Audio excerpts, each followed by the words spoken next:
UCLA looked rough to start the season, and for a while it looked like the move to the Big Ten and all the new faces might be too much at once. The offense was clunky, the defense had too many blown assignments, and they just didn't look like UCLA for stretches. But over the last few weeks, you can see the identity forming. The roles are clearer, the rotations make much more sense, and the confidence is coming back. Let's break down the core guys who are turning this thing around and why UCLA suddenly looks like a problem again. Donovan Dent has quietly become the key to UCLA's turnaround. Early on, you could see him trying to figure out when to score, when to set guys up, and how to run the team in a new system, which led to some sloppy possessions. Now he's picking his spots better, getting into the lane, kicking out to shooters, and making the offense actually flow. His ability to push the pace after a stop and still stay under control has made UCLA way more dangerous in transition. Defensively, he fights over screens and sets the tone at the point of attack, which is huge in the Big Ten, where every possession is a grind. When your point guard is this composed and this aggressive at the same time, everything else falls into place. Bilodeau is the piece that makes a lot of the spacing issues go away. At the beginning of the season, UCLA's offense felt cramped, with too many guys wanting to operate in the same areas of the floor. Bilodeau's ability to step out, knock down jumpers, and still be a factor inside stretches out opposing defenses and opens driving lanes. He moves well without the ball, slipping into open pockets, cutting when defenders turn their head, and just generally being where the play needs him.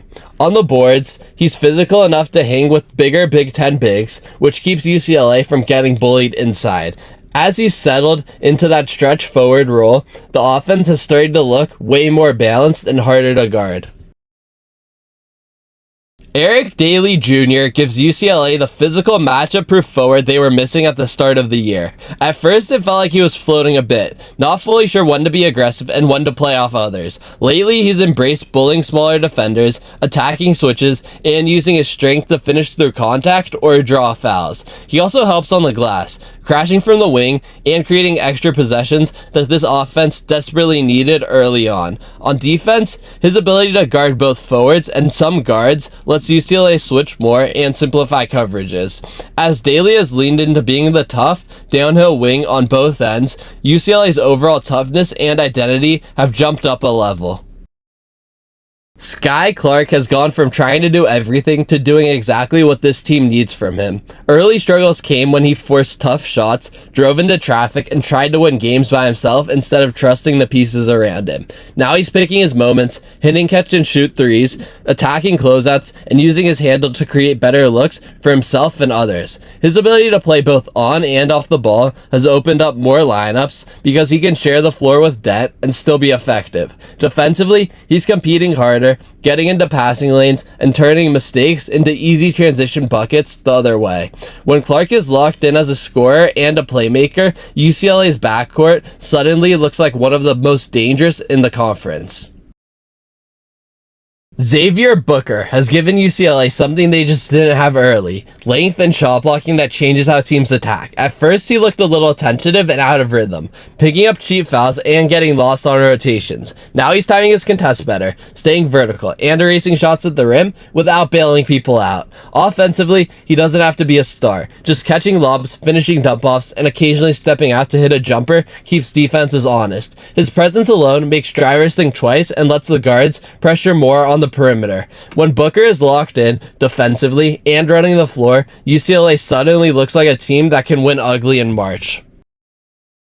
Trent Perry adds another smart, composed guard to UCLA's backcourt. He can run the offense in stretches, make the simple reads, and keep the ball moving instead of sticking. Perry also has enough scoring punch to punish teams that go under screens or leave him alone on the perimeter. Having another reliable decision maker like him gives UCLA even more stability in late game situations and tough Big Ten environments. Jamar Brown has quietly become one of the key energy guys off the bench. He comes in, picks up the defensive intensity, and plays with a motor that makes the game feel faster instantly. Offensively, he stays in his lane, cuts, offensive rebounds, simple finishes, and doesn't force a lot of bad shots. He's exactly the type of role player every good team needs to flip the momentum in the middle of games. Brandon Williams is one of those do-it-all wings who doesn't need the spotlight to affect winning. He guards multiple positions, rebounds his spot, and makes smart, simple plays with the ball. On offense, he can attack a closeout, hit an open shot, or move it along so someone else can make a play. As he's grown more confident, Williams has helped raise UCLA's overall floor, especially in those grindy Big Ten games that are won on effort and execution.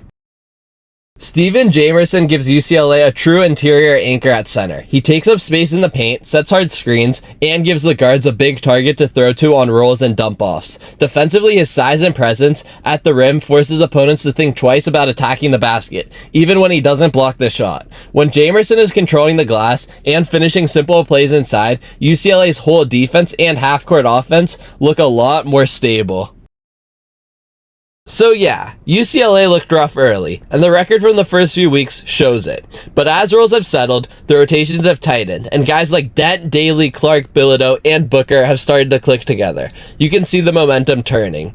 If this growth continues, nobody's going to be smiling when they see UCLA on their side of the bracket. Thanks for watching, please like, comment, and subscribe, and I will see you in the next one.